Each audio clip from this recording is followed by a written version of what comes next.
Remember the anxiety of attending a party during COVID? This is the Masque of the Red Death.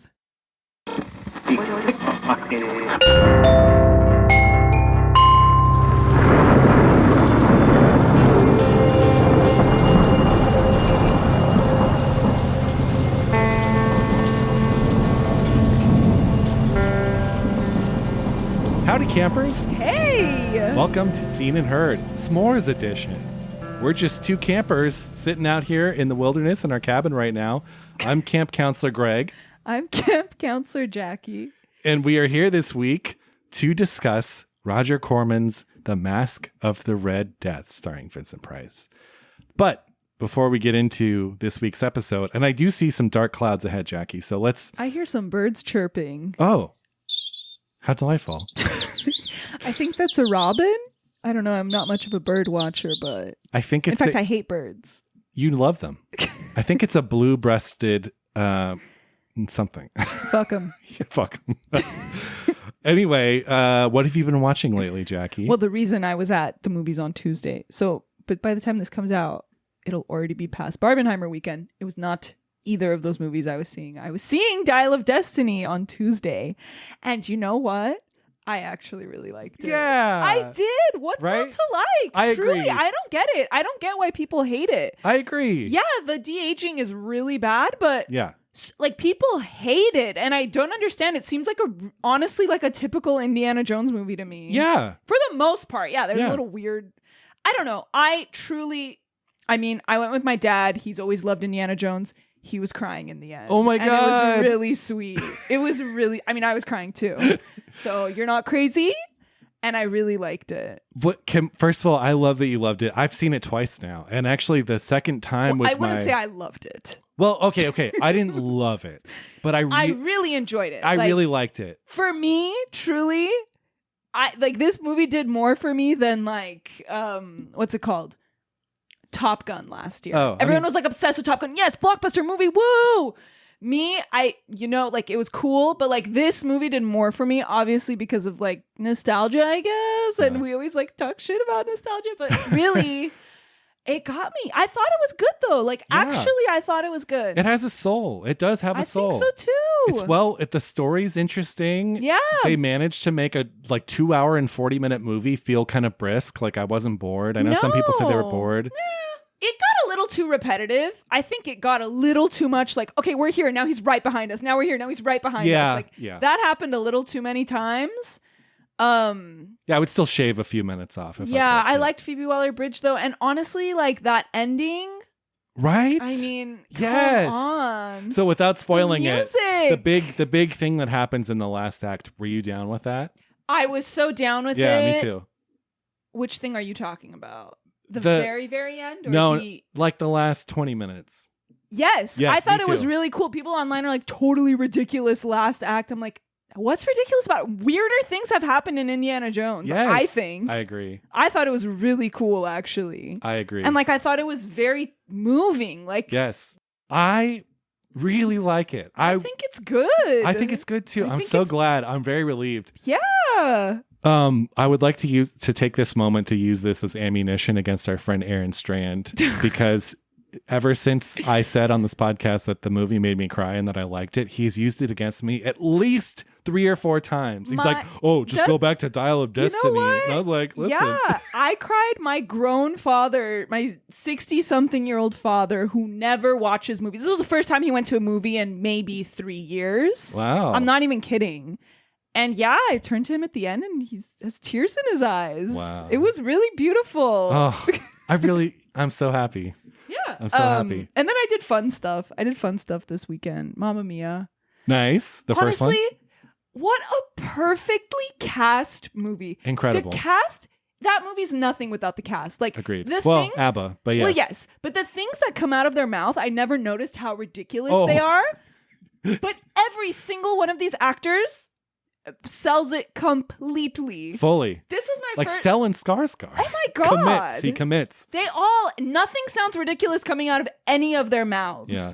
So I just thought, I love Mamma Mia. But it's so it was good. the first time I realized it sitting down this time. I was like, wow, this is really ridiculous, but it works so well. It's full on camp. Yeah, it's full on camp. I love it. I watched Last Thing, but I'm a cheerleader. Oh, yeah. Really fun. Actually, not Last Thing. One more thing. I watched The Sweet Hereafter by Atomegoyan last night. Oh my God. Right? It's so good. That was one of our early films for Film Club. Like, that's a tapestry. Like, people talk. I imagine this is the good version of the movie Crash. I've never seen the movie Crash. You don't need to. But I'm assuming this is the good version of it, right? It's very good. Yeah, I loved it. What have you been watching? Sorry for that very long rant. No. Quickly, I saw The Last Waltz for the first time, the Scorsese film. I don't know why I put that off for so long. It's great. It's the concert film from the band. It's the band's last concert, so it's like the band, Joni Mitchell, Bob Dylan, Neil Young. I'm leaving people out. It's an incredible performance. That's awesome. And the way that he captures it in his prime. It's from 1978. Yeah, 1978. Incredible. I don't know why it took me so long to watch it. I saw Past Lives. Oh, I saw Past Lives. I mostly really liked it. I think I had a couple just like tiny hang-ups with it. I know you said it was more muted than you wanted it to be. I actually didn't have a problem with that. My problem was that maybe certain scenes would kind of spell things out a little bit more than I wanted them to. So actually maybe I wanted it to be even more muted. But really beautiful film. I mean, who doesn't love a film about like missed opportunities and life choices and literal past lives? So I really did like it. A couple hangups. I'm really excited to see what she does next because I think for a first film, it's like pretty incredible. Yeah. And then last, Molly had not seen the Richard Gere Breathless. Get this. We started it because I knew she would like it. We started it and she's like, I've never seen the original Breathless. And I was like, what? Like, I didn't know. She's been hiding this from me. So she's now seen the Richard Gere Breathless and not the original Godard Breathless. She should watch the original. I agree. But still, I've now seen the Richard Gere Breathless twice and I really like it. I've never seen it. And I love Richard Gere. While I'll say that the Godard one is very good and groundbreaking for its time, the Richard Gere one is much more like a Greg movie. What is a Greg movie? I don't even know it anymore. Just has this energy to it. It's set in LA. It has a great soundtrack. American Gigolo is set in LA too. That one I don't like as much. Why? It's cold and dead and pretentious. I'm hot and cold on Paul Schrader. The ones I love. That one I don't love so much. But anyway, let's get into this week's film. If you don't know, our S'mores series are a series we do where we go off the Sight and Sound list to typically less prestigious movies, but often we'll pick stuff that actually ended up on the new Sight and Sound list, like Pink Flamingos or whatever. And that was an accident. This is not some trash movie either. Like, this movie is well respected, and while it isn't on the new top 250, like, this movie is very well respected. So we're not trying to cover trash. That's not what this is, but it's stuff that's a little more genre-y. Oh, and yeah. a little bit you have to dig a little deeper for some of the stuff than some of, like, Come and See or The Shining or stuff that's on the 250, which are great. I'm not trying to trash those. Come and See is one of the greatest films ever made. But anyway, that's our S'mores plug. So yeah, should we just get into it? Without further ado, let's gather around the campfire and can you hand me a marshmallow? Tell the story of the Masque of the Red Death. Do you have any more marshmallows in that bag? Fresh out. Jackie, that was the thing you were in charge of. I built the fire. The bird stole it. Your favorite bird. I just gave it to it because I didn't want it to come close to me. So I threw it. Sorry. Okay. Well, we'll roast marshmallows. From 1964, this is Roger Corman's The Masque of the Red Death.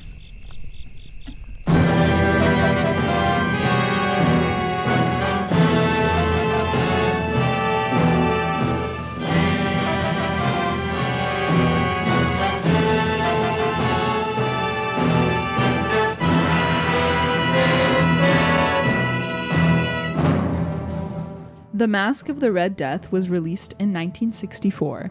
It was directed by Roger Corman, written by Charles Beaumont and R. Wright Campbell, adapted from two short stories by Edgar Allan Poe, The Masque of the Red Death and Hop Frog.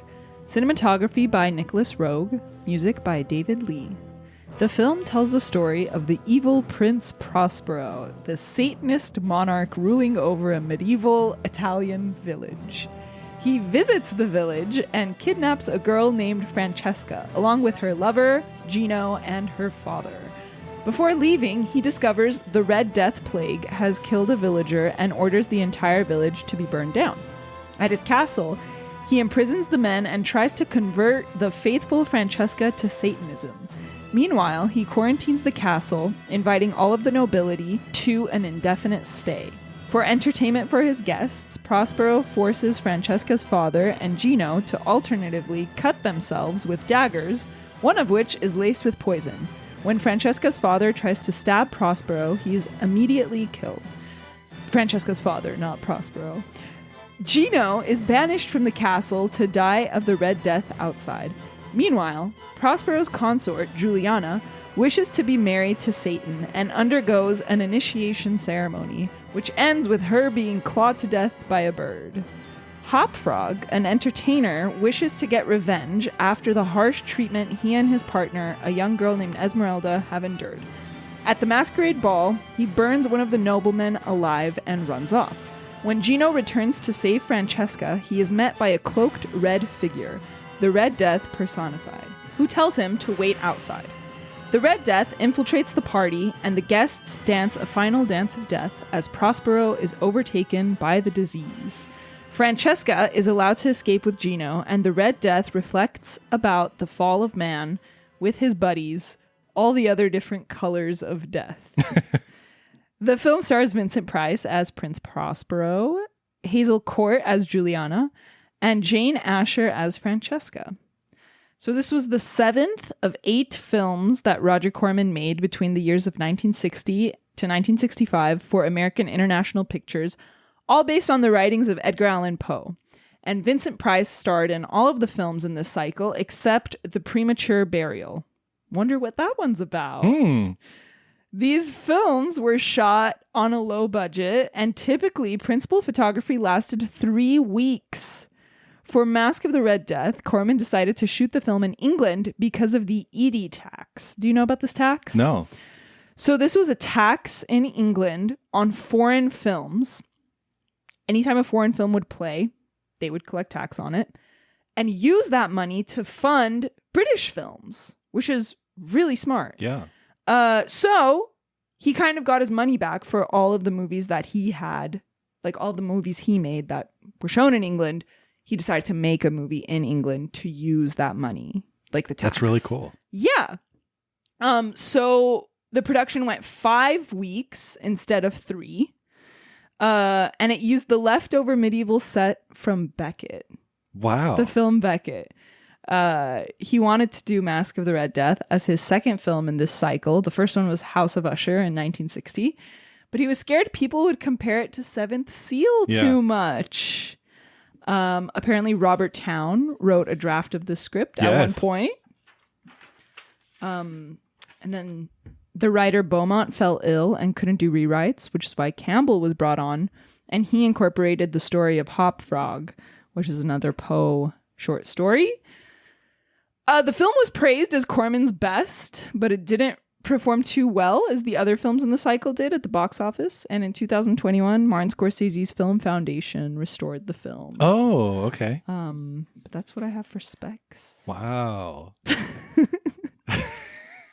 Wow. I didn't know some of that stuff about the tax and everything. Yeah. And the shooting schedule, it almost doubled its shooting schedule, which is weird for Corman because he was the run and gun, do it for cheap. But what he said was that the British crew was so slow. They weren't like Americans. That it was basically just like 3 American weeks. Just breaking for tea all the time. Yeah. Tea and crumpets. Yeah, and they used those leftover Beckett sets. Wow. One thing I want to add to specs, it's not even a spec so much as it's Patrick McGee. You mentioned everyone. You mentioned Charles Beaumont, who he was an author and he wrote for The Twilight Zone. You mentioned Nicholas Roeg, who shot the film, who went on to become a director. A director in one of the most significant, I think, of the 20th century. He went on to do like Don't Look Now and Walkabout and The Man Who Fell to Earth and lots of great stuff. I'm obsessed with Nicholas Roeg. So you mentioned them. Patrick McGee, though. Patrick McGee supporting. He plays Alfredo. Alfredo, yes, exactly. He plays Alfredo, and this film is kind of stacked with like great British character actors. Whereas like the Corman films made in America, no slouch, but like this one has this one is absolutely cut above. It has a higher pedigree behind it, and you can feel it. And then you mentioned too, Robert Towne did a pass on the script of Chinatown fame. So yes, the cred that this movie has is pretty substantial. Yes, but it's also very campy. No, I'm just kidding. Let me just say, I am very curious to hear your thoughts on this because I have no idea, because I don't think you logged it on Letterboxd, and I don't think you've seen a Corman or Vincent Price movie. I want to do these as like a Halloween. Excuse me, I've seen Edward Scissorhands. Oh, okay. Yeah. I thought he was British. No. I really thought he was British. No. I was shocked to learn that he wasn't. It's that transatlantic accent, which is half British, half American, basically. Yeah. But I really want to do all of the films like in October. I have a box set. How fun. Yeah. That's in fact, really cool. Vincent Price has become a staple of our Halloweens, and I always, every October, I watch several Vincent Price movies. So I'm a big fan. But I want to do the whole cycle. No, before I say anything on this movie, because I tipped my hat last episode. You know I love this movie. But I want to know your initial thoughts. I really like this as like the camp version of a Powell and Pressburger movie. Sure, yeah. Like I really love that. Yeah. About it. Mm-hmm. Super fun. I mean, yeah. I like obvious. It's just that's what people say about this movie is like it's his version of like a classy movie. Yeah. But it's still so tacky and like cheapy. But it's fun. Like I think it's really fun. I think it's perfect for the series. I enjoyed it. I would watch it again. Yeah, I really liked it. Some of the cuts are really bad, but I think that's part of the charm. Which cuts? I'm curious. Did any stick out to you? So, yeah, for sure. I even wrote them down. They're like just messy. Like the baby at the start is like, they literally, the person who grabs the baby is like, the arm is just, I don't know. That's just all the action. It's all the action that's messy. When that guy is acting like a worm on the floor, someone like walks across the shot. Oh. I don't think it's intentional. The bird, of course. Cutting to like Francesca and then the bird and just that's part of it. A year before this, The Birds had just came out, the Hitchcock film, which this clearly takes a page from in that death of and Juliana. Then like just the whole action of like I didn't understand that the knife game was not played I didn't understand that Francesca's dad was trying to kill Prospero. It's just very messy. Anytime there was like slight action, I feel like it was just really messy. It was funny. That's the thing. So when I came here, I sat down, I was like, this movie was hilarious. And then I thought to myself, I'm like, is this the right reaction? I mean, it is. It's fun. It's fun. Yeah. I definitely laugh at some lines because some lines are hilarious. Yeah. I liked it. I really liked it. Nice. Will I fall on the sword? Will I fall on the poison dagger for it? No, probably not. But I'm glad I saw it. Nice. What are your initial thoughts? That's great. I saw this kind of more recently. I'm a big Vincent Price fan, and it happened in the last like 5 years where I discovered the Vincent. Well, of course, like you, I grew up with Edward Scissorhands, and he's great in that. Beautiful moment in that movie. That movie is so fucking good. So grew up with him as the Edward Scissorhands guy and the guy whose voice is on Thriller, and like that's how I knew Vincent Price. And then later, I started watching like The Tingler, like the William Castle movies and stuff like that, House on Haunted Hill. And he's really playing those up. Like those are so campy. Like you can see the strings, it's the camp factor is such a huge part of those. Whereas like when I came to the Roger Corman Poe films, I was really taken aback at how kind of reserved they were. I mean, look, it's not the Seventh Seal. None of these are Bergman. I know. It's just funny that he's like, I feel like people are going to compare it to Bergman. You know what? He's totally right. I mean, you have not that Bergman invented death with a cloak. Like that literally goes back to like, literature from thousands of years ago, but like, and paintings and stuff. But like, I could see that concern. So I know he did wait for this, but I watched a lot of his Poe films, or the Poe cycle as they call it, in order. So I started with Fall of the House of Usher, and I kind of went through those. Jackie, you're going to love them. It's just more Vincent Price hamming it up in like Gothic castles with like relatives visiting and creaks in the night. Like they're not so much horror as they are just kind of fun. like, yeah. So I went through them kind of in order, and Masque of the Red Death is like the second to last one. And so when I finally got to this, it was such a treat. I was looking forward to it because I know it has a reputation. The others were super fun. In fact, a young Jack Nicholson pops up in one of the ones before this. Wow. I forget. I think it's The Raven. Wow. He's like 20. Wow. He's like 20 because he came up through Corman. It blows my mind anytime I see Jack Nicholson in like a 60s movie. Yeah. Anyway. He was in Corman's A Little Shop of Horrors. I haven't seen that. So, wait, when did sorry. Right around this time. I've never seen it. Yeah. Baby Nicholson. So. Is it a music? Sorry, it's not a musical. No. I don't think the musical was written then. Mm-mm. Is it scary? It's supposed to be scary or it's funny? I mean, it's what you think. It's kind of schlocky and campy and fun. And okay. So I finally got to Masque of the Red Death, and I was blown away. I was very excited for it because of the pedigree, like I just said. Robert Towne, Charles Beaumont, Nicholas Roeg. So I was like very excited, and this movie just delivered for me. Like it is a step above the others in terms of like just a piece of art. Like the others are good, but there's more of like a workman quality to them. And a lot of those films like reuse the same sets, but it never feels that obvious because he's always like redressing things and stuff. Masque of the Red Death, though, I think it's a relatively deep movie. Like, you can read a decent amount into this. Like, on the surface, yeah, sure, it's a little campy. And you know, there's some ridiculous lines. But, like, it's all part of the fun. And I think this movie has the substance here is greater than someone would think of, like, a campy Vincent Price movie. Right. I'm a big... to me, he's Papa Price. I just love this man so much. I love Vincent Price. And I think the cool thing, again, he started off as a dramatic actor in the 40s and then kind of like stumbled into like quote unquote horror movies. And once that stuck, like it stuck. And then that was like the rest of his career. I mean, like he's in so many great movies. House of Wax, The Abominable Dr. Phibes, like those movies are great. He's just so good. And he's so... it just so loves, you can tell he's like relishing playing the villain and stuff. This is actually one of the more reserved Vincent Price performances. I was going to say, he's not overdoing it in this at all. No, he definitely goes over the top in a lot of other movies. But I love this movie. I really, really love this movie. I think, you know, it is this like, the way that Corman is able to piece together different Poe stories, none of which for this one I was familiar with before, but like, it's just like, I don't know. It's a great movie. Like it's, I love watching it.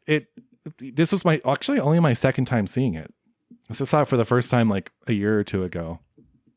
And I liked it probably even more the second time. Like it was great.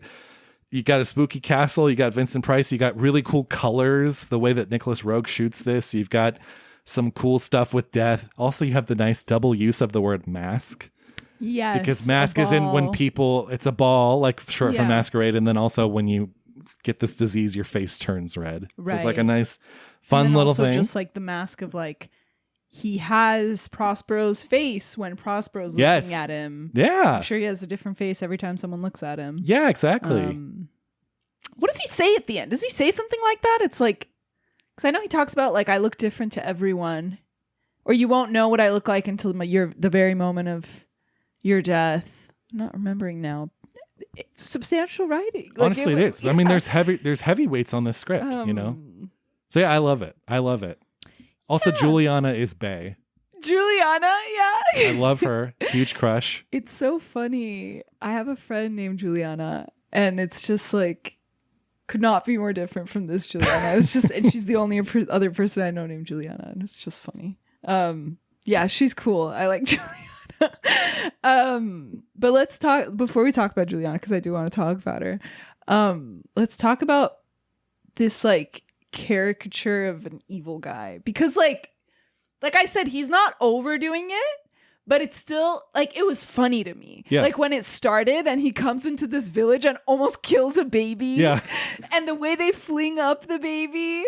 And then when someone's yelling, when the woman with the plague is yelling, and he's like, silence that. Like, that's like, now today, like, that's like a jokey. Sure. That's like, you know what it is? like Emperor Cusco from Emperor's New Groove. Like he's that evil of a tyrant, but it's a joke. Well, like, Vincent funny. Price did voice a Disney villain. Do you know who he voiced? Who? I feel like I know this. Great Mouse Detective. Yes. Professor Ratigan. Yeah. He's hamming it up in that one big time. And then he's in the village. He goes, burn the village to the ground. Like that's just like Lord Farquaad in Shrek. Like that's literally, he's just the most caricature-y, evil guy. Mwah, like his laugh. But he doesn't laugh crazy. Actually, Alfredo laughs crazy, which is hilarious. He's the most evil person in the movie, I think. No, I think it's Prospero. Really? Well, actually, he's a pedophile. Yeah, exactly. Although the ballerina they speak of is played by a little girl, but it's ballerina. It's actually a woman. Yeah, the voice. When she started speaking, and it was a woman's voice. I was dying. But you know what that is? Remember on our episode on Spirit of the Beehive when I mentioned that this was the first movie in Spain where they didn't dub the children's voices with women's voices. Right. I think the what's her name in this movie? I Esmeralda. forget. Esmeralda. She's supposed to be. Is she a grown woman though? Are you sure? Because otherwise, what's his name? Is a pedophile. Hop Toad. But they're not together. I feel like he's like a father They're like running figure. away together. I don't know. I think either way, it's really bad. Honestly, I think they just like didn't bother looking for like a little person for that role, and they just got a little girl. That's my, because usually when like grown women would voice little girls, like they would sound like little girls, whereas like this is clearly supposed to be like a grown woman. Yeah. But what's his name? Alfredo is very excited that she looks like a young girl. Yeah. It's really, and then of course, like the rich people are just classic horrible rich people. Prospero is just Bob Iger. Gluttonous, like greedy. Yes, these like gluttonous, greedy people. The one guy who's watching the show and the woman's like feeding him chicken. Oh yeah, Do you know that shot? Uh-huh. I was dying. Yeah, Alfredo's laugh is honestly really hilarious. But you know what I was thinking with what's so great about Prospero, what I loved was in the moment where Francesca, he's saying like something about my lord or whatever, and she goes, who's your lord? And he just like immediately and casually is just like Satan. Lord of Flies. No, he doesn't. He says he Satan. He just says Satan. And she's like, what? And he's like, Lord of Flies. Yeah. Yeah. But like in that moment, he chooses to be like held back. Do you know what I mean? Held back? Like instead of this moment where like the musical get all thing and it's like Corman. Satan. Well, Vincent Price too. Right. The film's treatment of Satanism is like very matter of fact. I think. Yeah. And I thought that was really interesting. Yeah. My other question is, why is his dominion like one village? Because that's what they had the budget for. Why is it not a country? Like, why is there one village? Who are these noblemen? Where are they coming from? It's just hilarious that there's one village and he burned it down. Yeah, it's a budget thing. It's just really funny. Because all the outdoor stuff is a soundstage. Yeah. Yeah, which gives it that nice quality charm I love, that soundstage charm. Yeah. How about that scene when that guy Scarlatti, I think his name was, comes to the castle walls and is begging for a sanctuary? Yeah. He's like, you can have my wife. And then literally his quote is, I've already had that doubtful pleasure. Yeah. And they're just so awful. And I think that's like, it gets to be a little funny, which I think is the charm. Yeah. But they're all just like horrible, except Hop Frog, apparently. Yeah. Hop Frog, I guess but Francesca's so pointless. I mean, she's kind of like the way into the story, I think. Yeah. But she's the villager that goes into the big castle. She does nothing. A lot of people, Gino and the dad don't really do much. Gino does. Did you notice that Gino was going to steal that child? Yes. Like what? He literally just grabbed the kid. Billy Zane in Titanic. Yeah. I have a child. Exactly. No, Gino, yeah, that was interesting. But what do you think about Francesca kissing Prince Prospero before she runs away? She's being seduced by it. Do you think? Or she's playing... Or she's just really sweet. Like she's like the saint, Yeah, maybe. I thought it was interesting. Because in the beginning she was like, he's gonna die. And then Well, kissing him. I think too his castle is not like overly sinister. I think like that village is pretty he's like dank really looking. awful, and he literally murdered her father like 5 minutes before. That can be forgived. No, I mean, look, she grew up in this dank village, and it's like he's whisked her away to the castle, and it's like the castle's like pretty lively and not super ugly. You know, it's not like a haunted gothic castle. It's like it's an entertaining castle. But if he's a Satanist, but this is I think what makes it interesting is he does ask for her to be spared, probably for his own pleasure. I don't think because of like empathy, but you could read it as empathy. Yeah, maybe. I think too, like the definition of Satanism, like what a true Satanist believes is not necessarily in Satan, but just these guys do. In nothing. Yeah, they do. But when he describes it to her, he doesn't make it sound that bad. He's like, oh, it just means we believe in everything bad. Yeah, no. He doesn't say that, does he? Just everything is bad, but they're just horrible people. They're horrible people. Yeah. Okay, why did he take her? First of all, I love the shot. Oh, shit. Oh, shit. There's a storm rolling in. Good thing we have a tarp up. Perfect.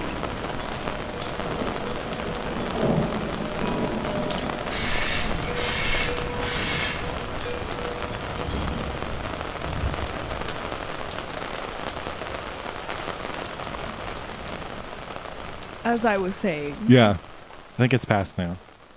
The room where when they're moving in the colored rooms. Yes. I love that. Beautiful. That's really cool. Stunning.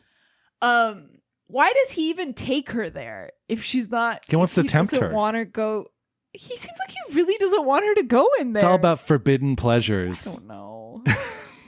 I don't know.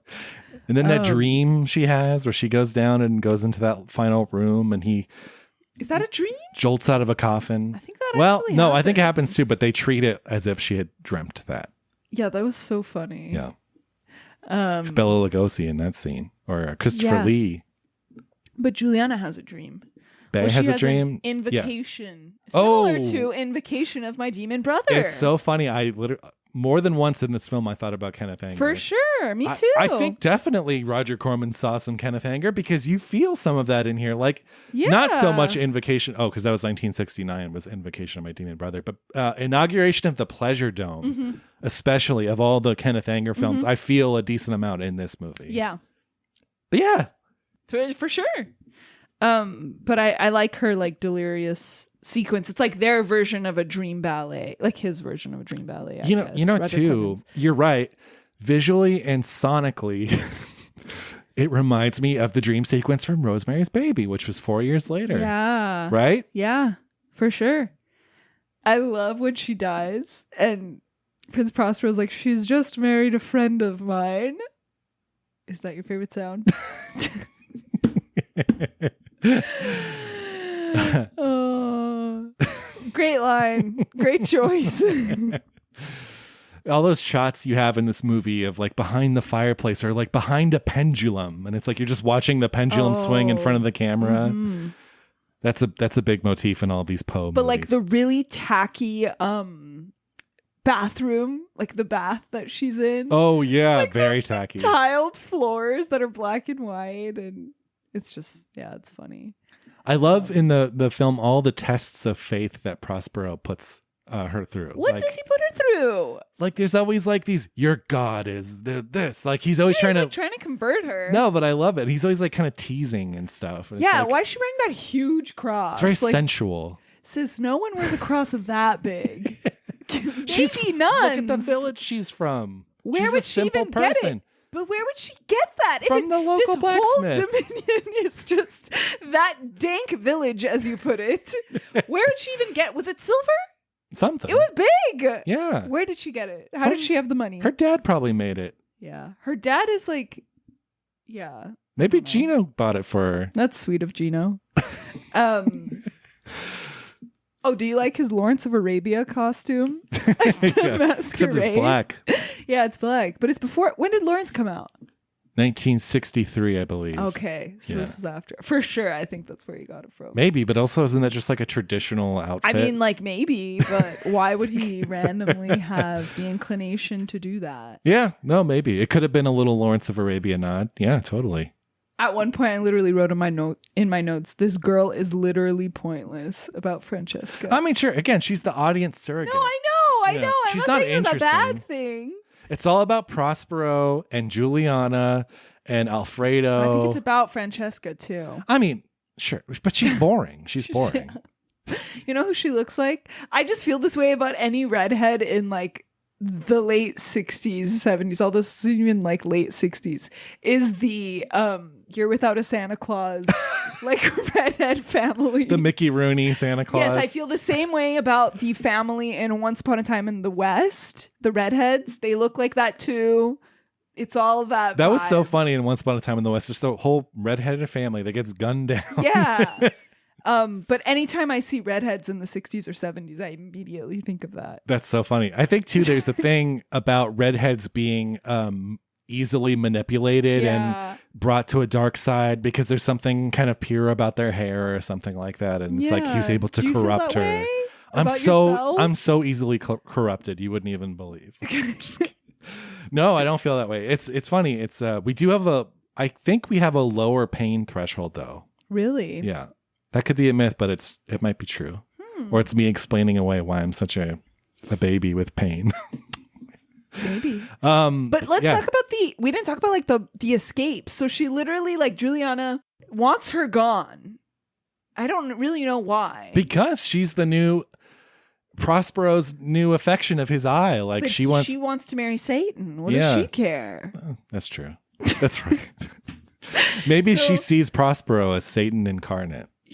That's what I was thinking. And then she does say something when she's done with her marriage with Satan where it's like something about on this earth, like I'll be with you on this earth or something like. Oh yeah. So I think she does think it's like tied or something. Yeah, I think she does too. But she helps Gino and her father escape and they just get caught like immediately after. Yeah, because they're not very good. Yeah. The dungeons in this movie are very cool.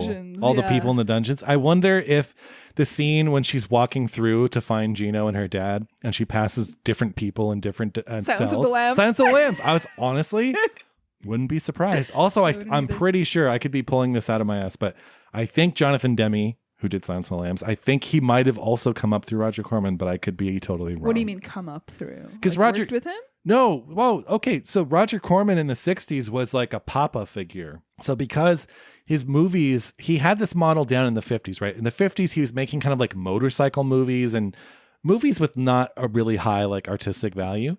And then in the 60s, he's like, whoa. Like if I just put together two budgets, like if I take two super cheap movies, put that budget into one, I can make something a little more prestige, a little more thoughtful. And so that's when all these Poe movies started coming out and stuff.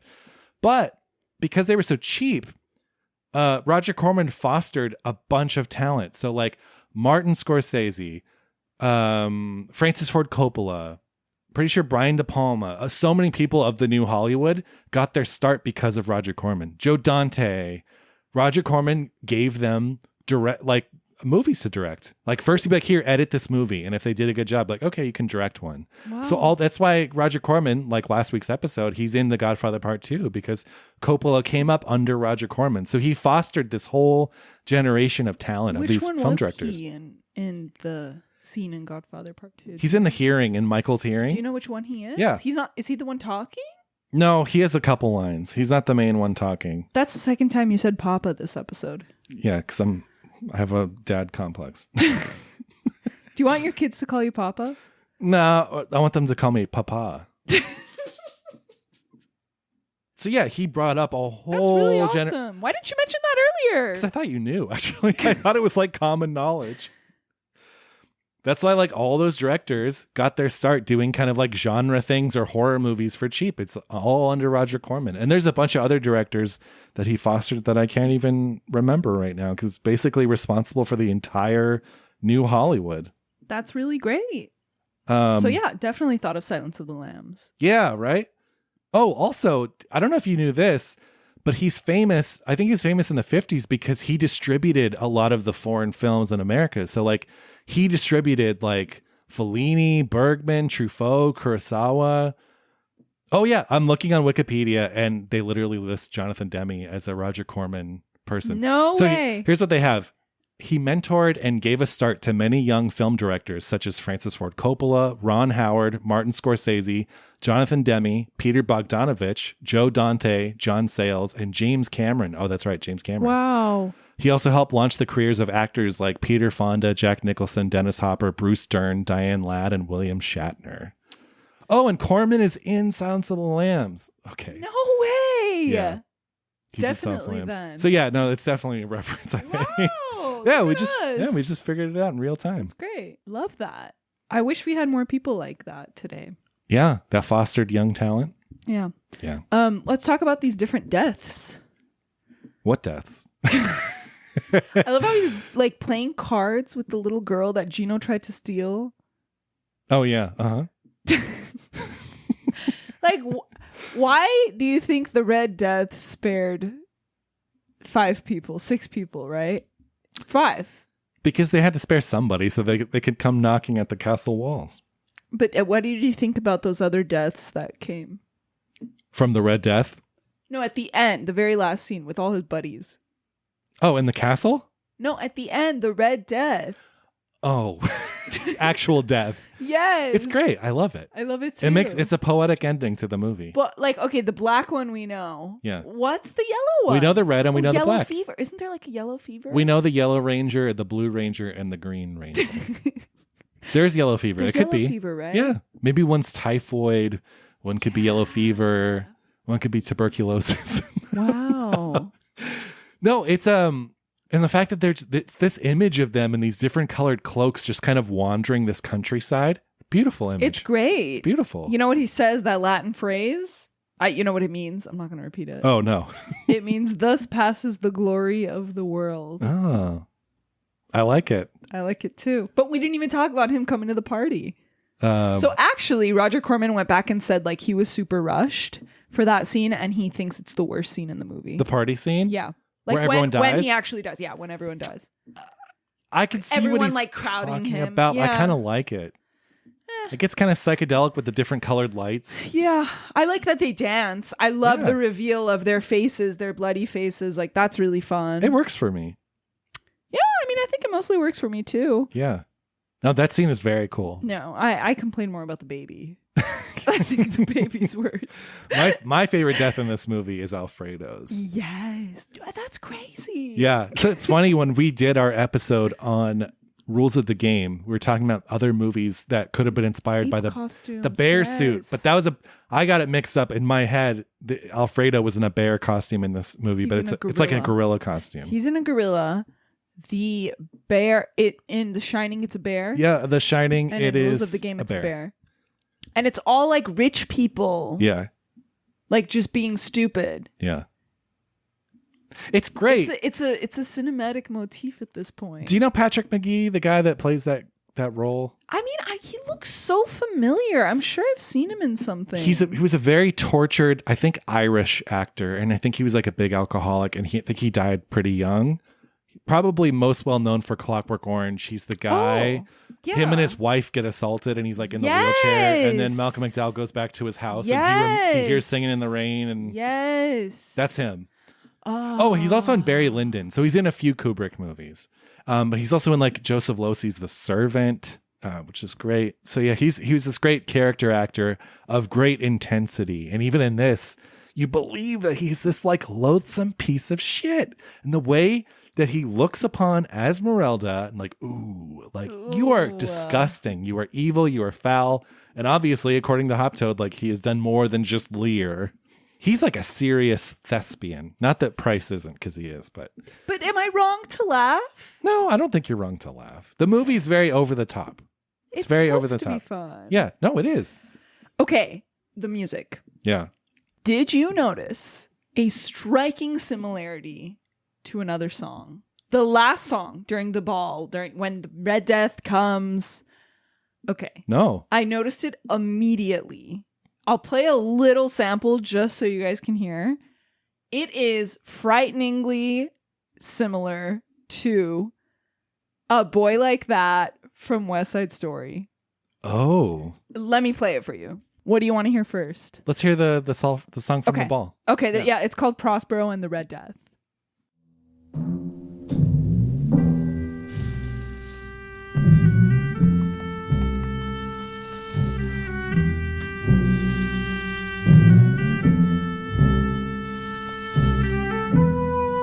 It changes just at that note, but it is exactly the beginning of the second part of A Boy Like That when Maria starts to sing. I'm going to play it. Sure. I have a love and it's all that I have, right or wrong.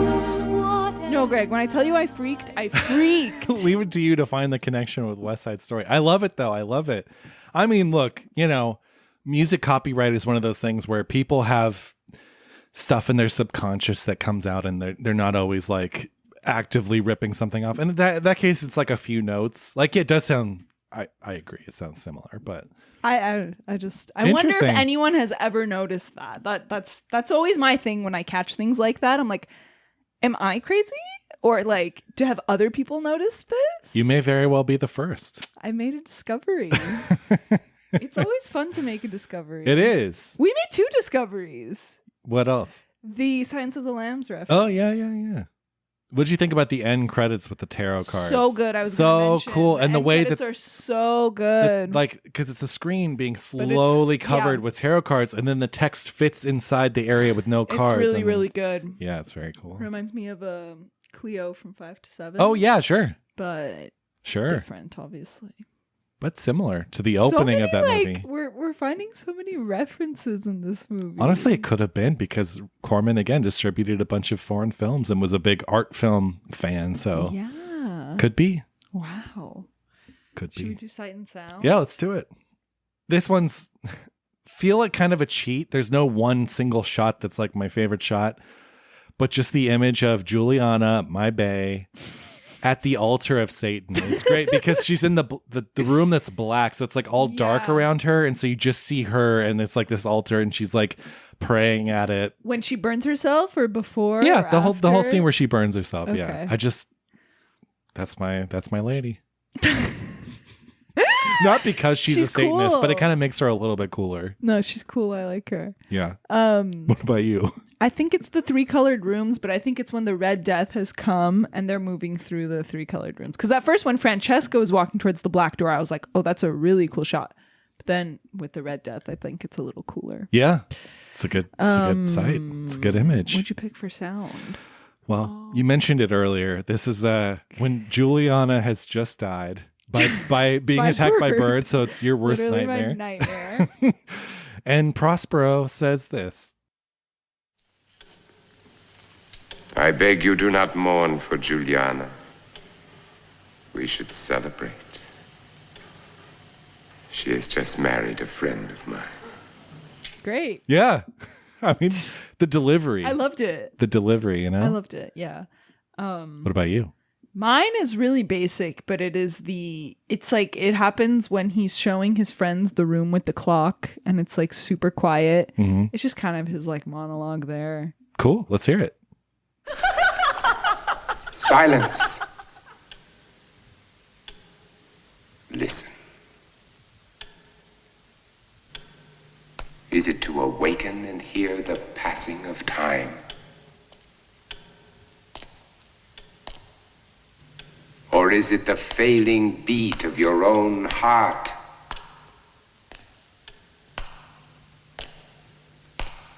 Or the footsteps of someone who, just a moment before, was in your room? But let us not dwell on terror. The knowledge of terror is vouchsafed only to the precious few.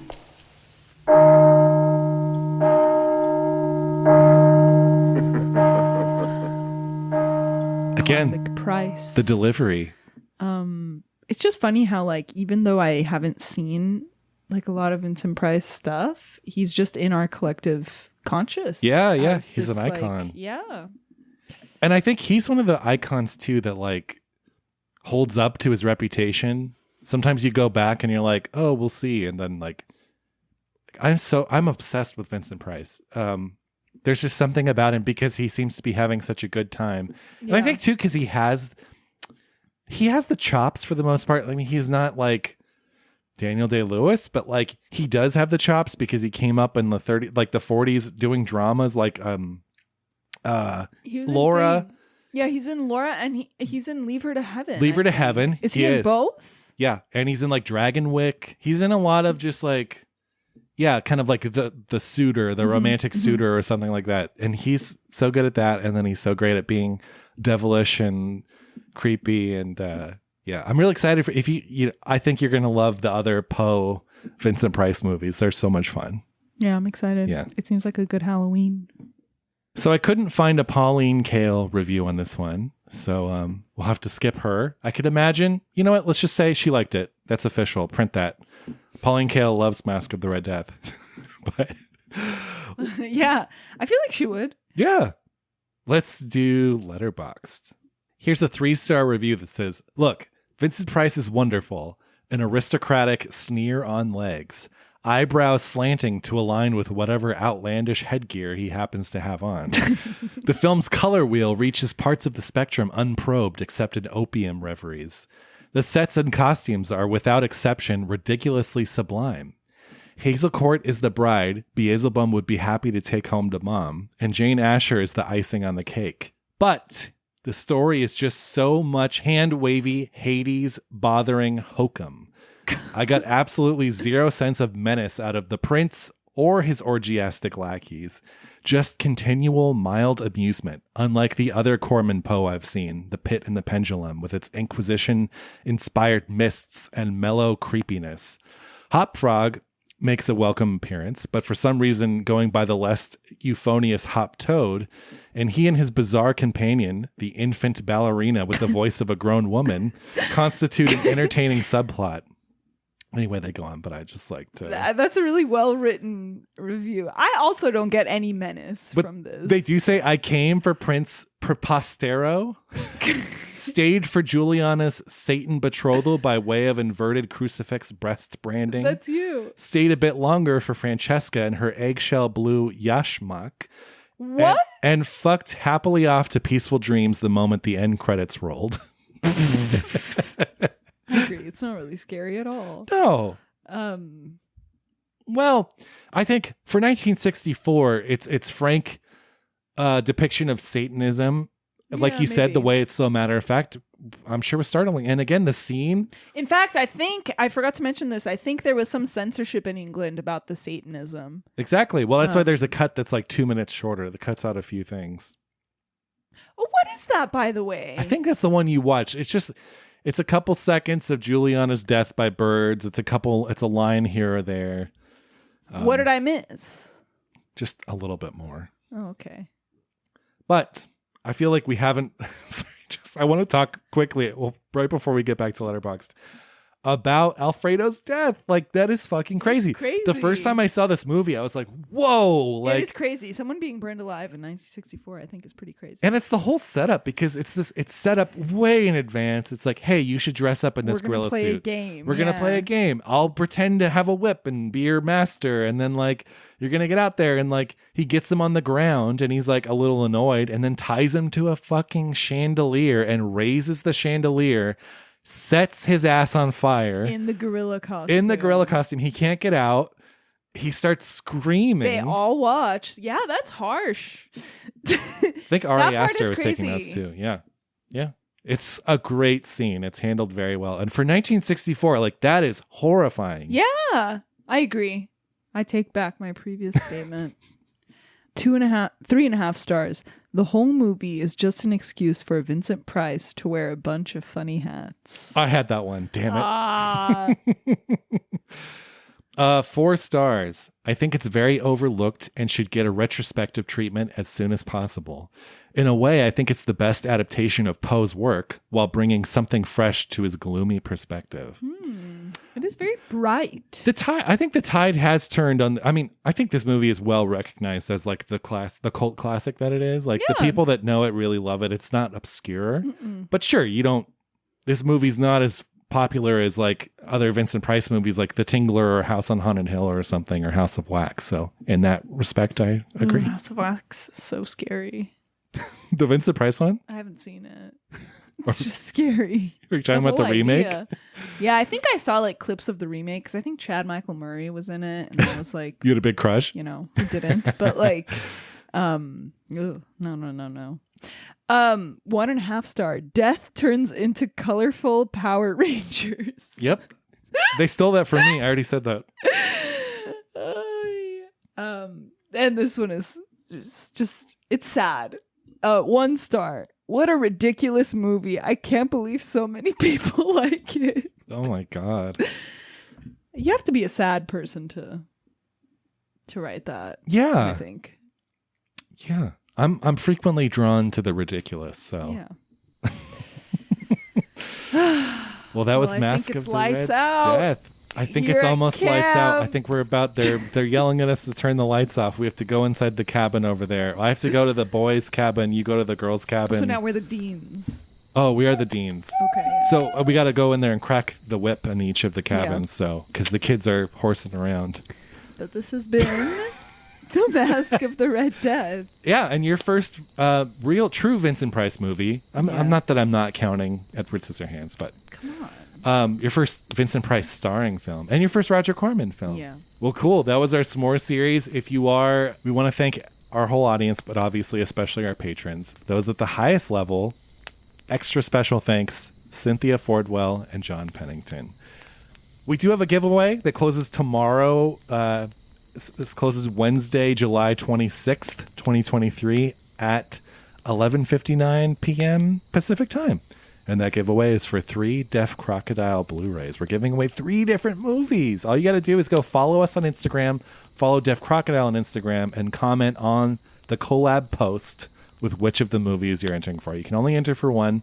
We have 3 great kind of fantasy films. We have The Tale of Sar Sultan, we have The Pied Piper, and we have Prague Nights. So that does close tomorrow, just before midnight Pacific time. Good luck, everybody. Good luck. Next week, we are doing the David Lynch film, Blue Velvet. Wow. Finally. I've been waiting for this since we started. I know. So yeah, come back next week for Blue Velvet. Until then. So excited. I'm Greg. I'm about to put out this fire. I'm Jackie. I'm about to go turn out the lights in the girls' cabins. And we'll see you next time. See ya. Stay safe out there. Seen and Heard is an official podcast of the Arroyo Film Club, featuring Greg Kleinschmidt and Jacqueline Postagian. Theme music by Andrew Cox. If you like what you heard, don't forget to subscribe, rate, and review. If you have any questions, comments, or you just want to say hi, email us hello@seenandheardpod.com or visit our website, www.seenandheardpod.com.